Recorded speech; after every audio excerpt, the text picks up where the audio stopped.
Here's an interesting turn of events coming out of Springfield, Virginia. I've seen this issue happen in the UK. There's an older lady, I read an article, older lady, she was living in the neighborhood, and all around her were foreigners, say Muslims, coming into the neighborhood. And so it effectively devalued the price of her house.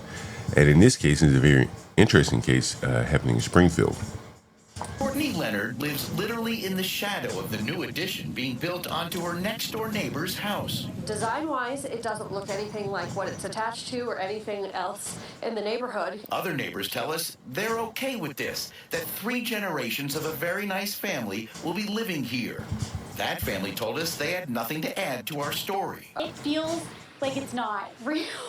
When you see it, I mean, you've seen it, so yeah, it's shocking. Katie Dash lives several blocks away and says she's alarmed, like many who know about this. And so I think we're all just concerned if it could happen to her, it could happen to any of us, and I'm still confused how it was approved. I think that's our biggest issue in the neighborhood. It's like, how there has to be something wrong. It's been weeks and weeks of back and forth, and I love this neighborhood, and the people in it have been so helpful. It just feels like there's nowhere else to go at this point. We turned to Pat. And that's right, there for her probably is very few places to go. This is already an expensive area to live, and now that they are being forced to live with something like this, she's probably looking to move further out into Fairfax County, which is even more expensive.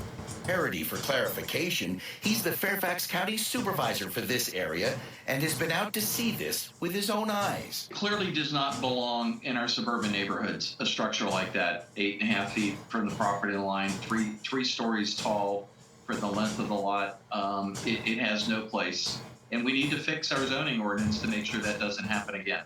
Well, what I'm guaranteeing, or what I would be willing to bet here, is that the people that built this and bought this place probably combed over the guidelines with a fine-tooth comb and knew they were within their rights to build this. They probably went into this intentionally to build this for their large family. I think it's a 3-family addition. Supervisor Herrity says he's going to propose that fix at the board's meeting next Tuesday. In the meantime, late today we heard from Fairfax County staff that while this addition does fall within the zoning guidelines for height, as built, it's too close to Courtney's property line. And that very well could be her saving grace, is that it's too close to the property line. And so construction has been paused.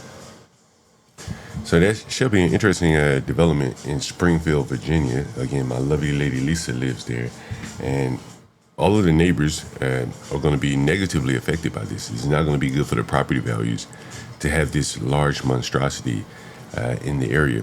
One of the things of interest to me that you'll notice here in Springfield, Virginia, and I'll see if I can pull that up, is that here's a map of all of the mosques. I was able to Google mosques, Springfield, Virginia. So there are quite a few mosques within the Springfield, Virginia. And the house that this place was built is here. So as you can see, there are quite a few mosques within that area.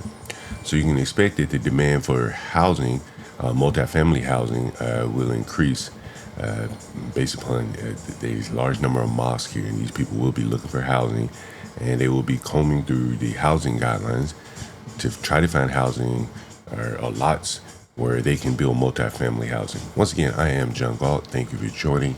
Make sure you hit the like, share, and subscribe.